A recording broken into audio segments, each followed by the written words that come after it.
The Marshall Origin, an amp that when it was announced, people were actually very excited about it because whether it be the name, whether it be the aesthetic, or a possible number of other factors, people seem to think that we were getting an affordable import Marshall Plexi from the company who actually created them. However, when people started getting their hands on these amplifiers, they found out, no, bro, that is not the case. Because the amp is a master volume amplifier, so therefore, not like a Plexi, and the preamp gain that is in the amplifier doesn't exactly break up all that great. Let's just say cranking the gain on the Origin amplifiers turns the amp into a fartier mess than your grandpa who's been wearing Depends for the last 20 years. That's messed up. And after Ola Englund released his Will It Chug video on the amplifier, people pretty much realized that this amp was absolutely not made for high or even medium gain tones and essentially is kind of more of a Marshall's pedal platform amplifier. At least that's what I took away from it. Tell me I'm wrong in the comments, I know you will. But fortunately for us mere amplifier mortals, there was one amplifier god who actually saw a lot of promise in this thing. So not only did he sacrifice his time, his hearing, and a whole lot of solder, but he was kind enough to share his amazing modifications to the Origin series amplifiers with us for free. And not only did he share it with us for free, he went ahead and made a bunch of videos and showed us how to do it ourselves. So today, we are gonna check out that didn't work very well. What am I doing? Two different head-first amplification mods to the Marshall Origin 50, and we're gonna have a lot of fun doing it. Let's do it.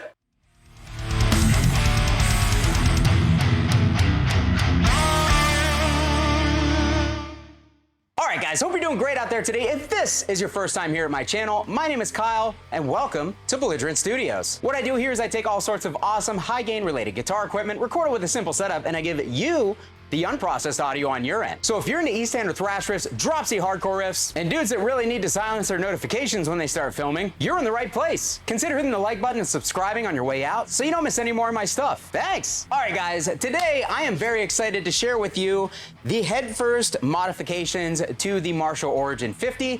I have had two of these different modifications performed to each one of these amplifiers. I don't think that's right. Each different amp has its own separate modification, and each modification basically gives a different sound, a different feel.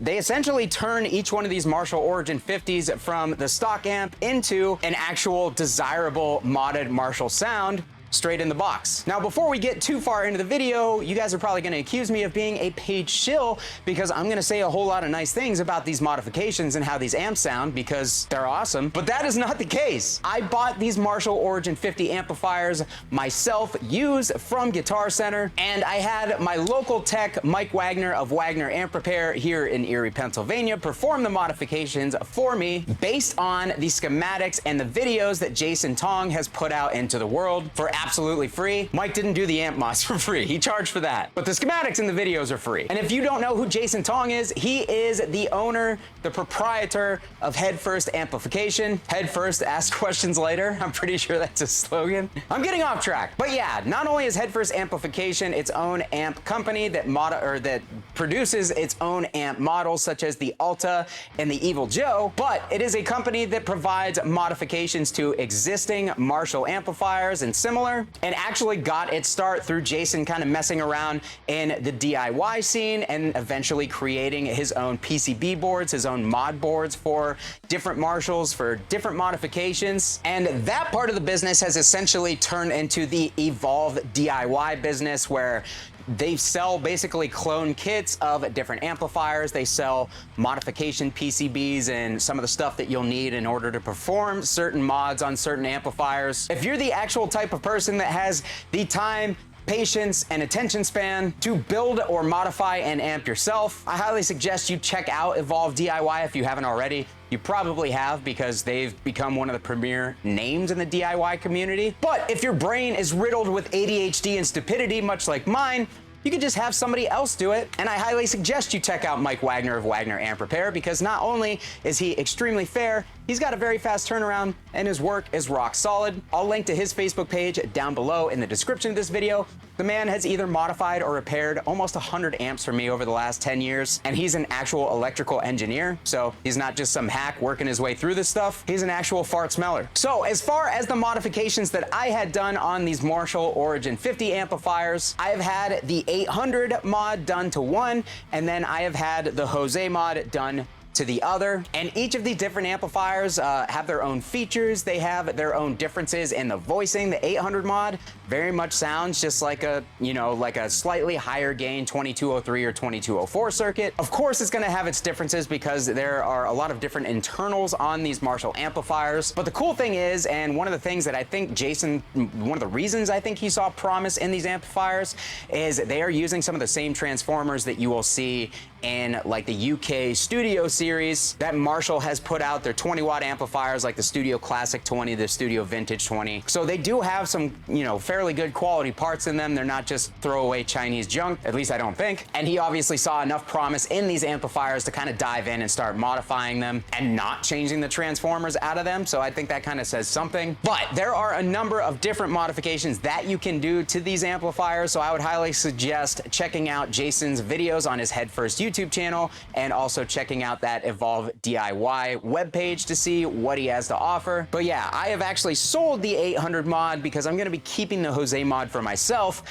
And I actually have some plans when it comes to that amplifier, when it comes to working with Jason and Mike, possibly on a belligerent mod. We'll see what the future holds. But for today, before I let this 800 mod fly and I had both of them here in the studio, I just wanted to plug them in and kind of just show you what these amps are capable of after they have been modified, because it is night and day difference between the stock amplifier and what you can get after these modifications. And I think it's so good that I just wanted to share it with everybody and convince you that these amps are fully worth having some of these mods done. Like it's really crazy. They sound really, really good. And I've been having a lot of fun playing with them since I got them back. That's what she said. So let's go ahead, let's hook these babies up to a cab and let's play some terrible E standard and drop C hardcore riffs through them.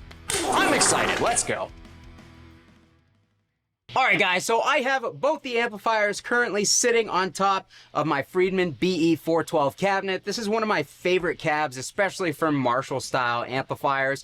And we're kind of really mixing it up today because I'm actually miking the greenback on this cabinet as opposed to the V30, which is the norm for my channel. But since this isn't one of my standard amp demo playthrough type things and it's a little different, I'm gonna have some fucking fun. On top of being a different cab and a different speaker than I normally use, I've got my trusty SM57 on that greenback, but I also have the Austrian Audio OC18 on the same greenback as well, paired up with that SM57, phase aligned, and it sounds monstrous. This is one of my favorite microphones to pair with an SM57 for like thickening up a guitar track without kind of taking away that character. So that's what we're working with. Right now, I am plugged directly into the amp, no pedals. We are currently using my Epiphone Adam Sandler Les Paul. What? Adam Jones 1979 Les Paul Custom. We've got a Duncan distortion in the bridge of said Epiphone Adam Sandler Custom. And with no pedals, no boost, going straight into the amplifier, it sounds like this.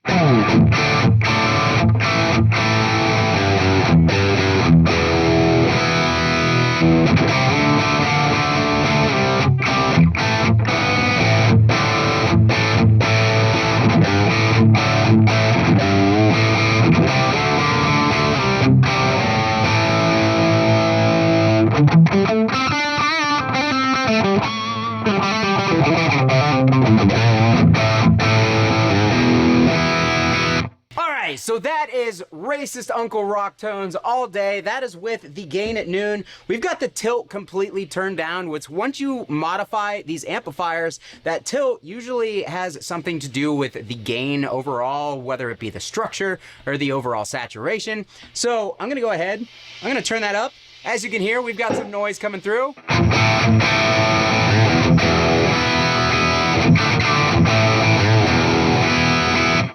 And that just made the upper mids of the amplifier immediately much, much more aggressive. I'm gonna dial it back just a tad, and we're gonna pull that gain up.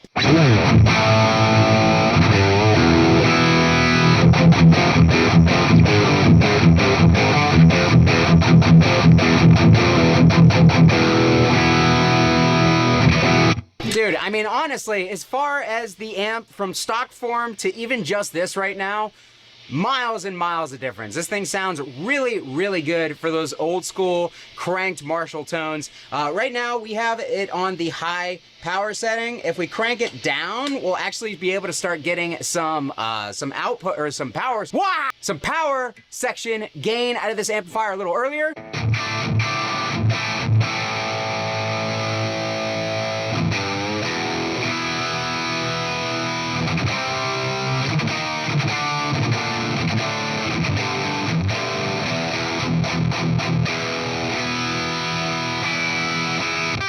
So you're actually kind of able to get that little bit more of that cranked plexi thing at a much lower volume than even the Studio Vintage 20 watt amplifier. So if you're into that type of thing, I personally am not for most things, but if you are for some weird reason because you're a loser who has no friends and you like racist Uncle Rock, this amp is for you. But of course, being the belligerent amateur that I am, I want to boost this thing because I want to get real high gain tones out of it. So I'm going to kick on the Boss Wazacraft ST1.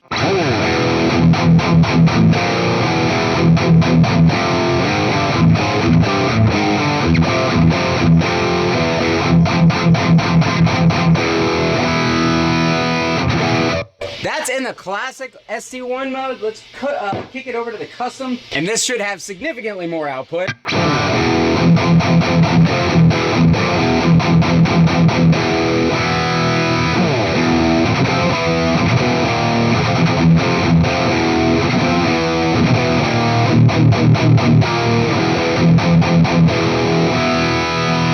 On top of that, the amp has a lot more low end, so if you crank up the low end, let's pull the gain back just a little bit so we can kind of tighten up the amplifier, and then we're pretty bright up top. Let's pull the treble back a little bit more, presence back a little bit more.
So that is basically as high as we can get the gain without the amp starting to fart out.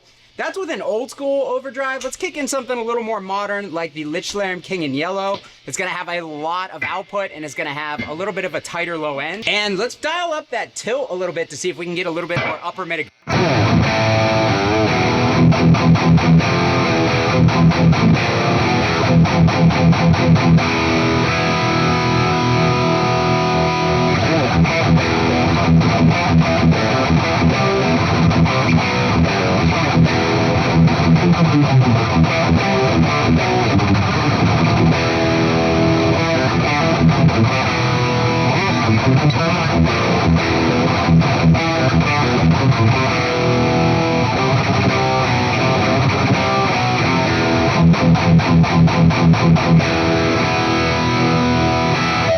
Alright, dude, I mean, it's definitely enough to get you into that, like, 80s, like, Slayer-ish realm of gain, which is way, way more than the stock Origin 50 could do, especially, even if you were boosting it. Like, it just didn't have, not only did it not have the gain, but it didn't have the right kind of gain structure for that stuff, but with the mod, it easily brings it into that territory. It pumps up the low end for sure. It does have a very, very bright top end on this particular, on the 800 mod one. If you're into that classic, like Marshall, that Kerrang, like a lot of people call it, where it's just that really bright, aggressive top end and upper mid thing, and you're used to the top end of something like an actual classic JMP or an older 800 circuit, this thing is gonna be it's gonna be right up your alley. But if you're a more modern player, used to more modern amplifiers, that top end might be a little bit overwhelming to you, and that is where the Jose is gonna come into play.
Alright guys, so straight into the Jose modded Origin 50.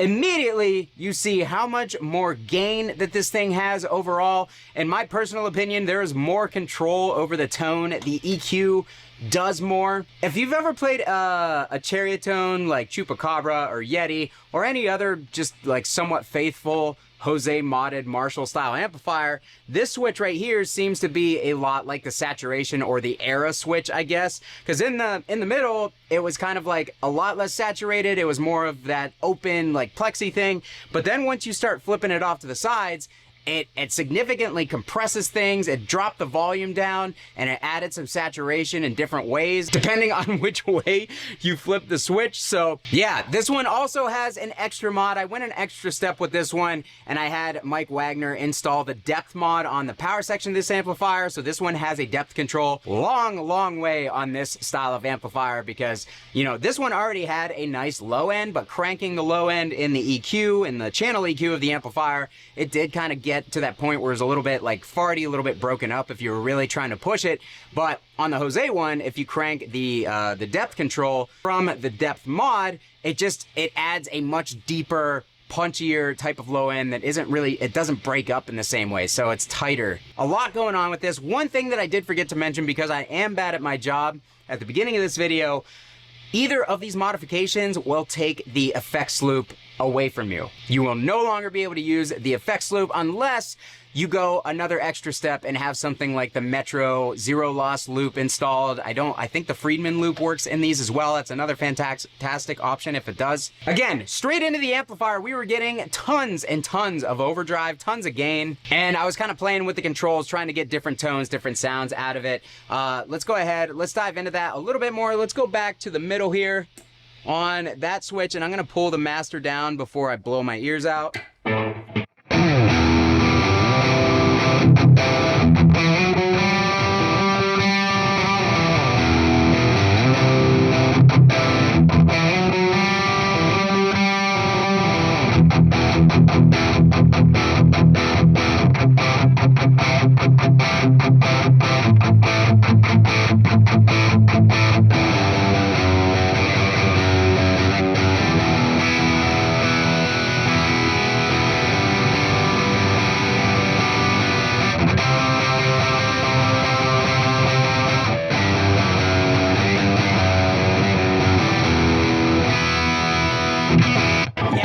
it's got all that top end Marshall Kerrang still there, but it's not as over the top as it is on the regular 800 mod. Like it's you can balance it a little bit more. I still have the low end pulled down, but I still have enough brightness at the same time in order to get all that top end clarity that I want out of it. And man, I actually do think that I prefer this thing with this switch in the middle here. I did have it switched over to the right on the bright switch. Pulling that out definitely brings some of that brightness back, but it also reduces the gain overall. So let's go ahead, let's pump the gain up on the actual gain control.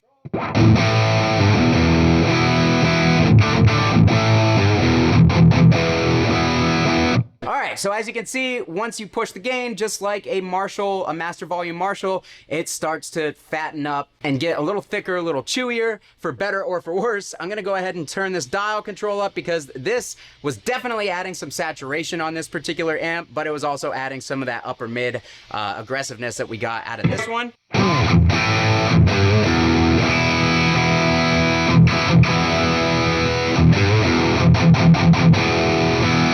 And the nice thing is the low end is still pretty tight. It's fairly tight, it's fairly punchy. Let's go ahead, let's dial that tilt up to noon.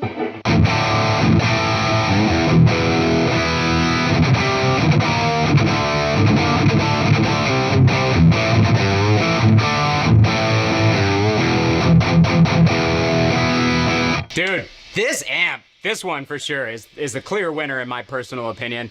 Let's go ahead, let's turn that tilt up to 3 o'clock.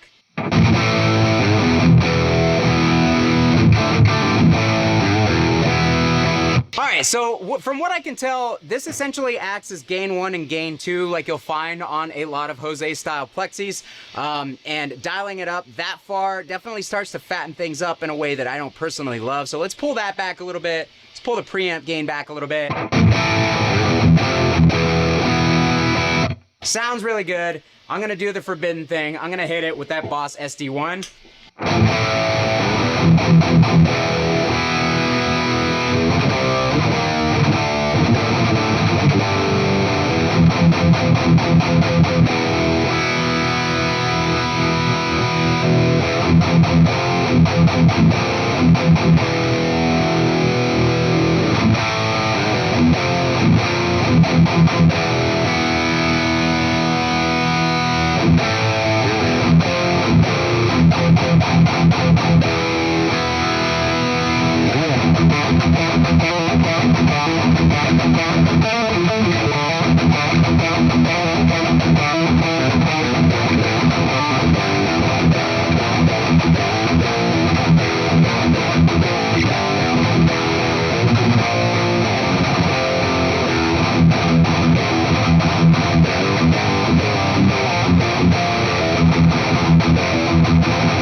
I'm gonna grab a drop C hardcore guitar and do a hardcore riff because hardcore, and then we're gonna wrap this up because it's going pretty long. But dude, I'm having a ton of fun with this amp. This thing sounds super good.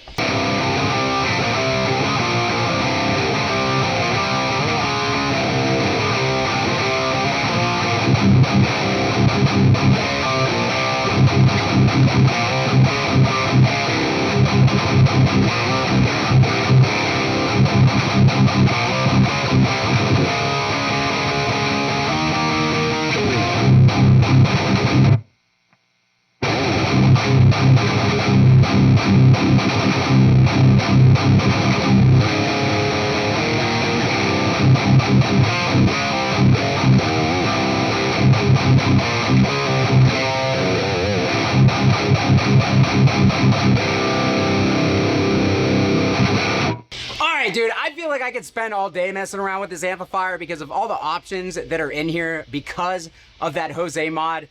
It just turned it into just a totally next level amplifier. This one was awesome, don't get me wrong. The 800 mod, really, really cool. There were some great sounds in there. But for me, the Jose mod just gives you everything that you would think you would want from like a modded Marshall style amp like this. Sounds super good. not gonna break your bank. And yeah, what else is there to say? I feel like the tones kind of spoke for themselves on this one, but this is where I leave it up to you. What did you think about these amplifiers and the mods? Do you really think that they transform them, or are you a fan of the stock Marshall Origin 50 and just a fan of bad tones in general? Whatever it is, let me know down below in the comments. I am really curious to hear what you guys have to say. Thanks so much for watching, guys. Hit the like button if you liked the video. Subscribe if you're not already subscribed. Kyle here again. We'll see you next time.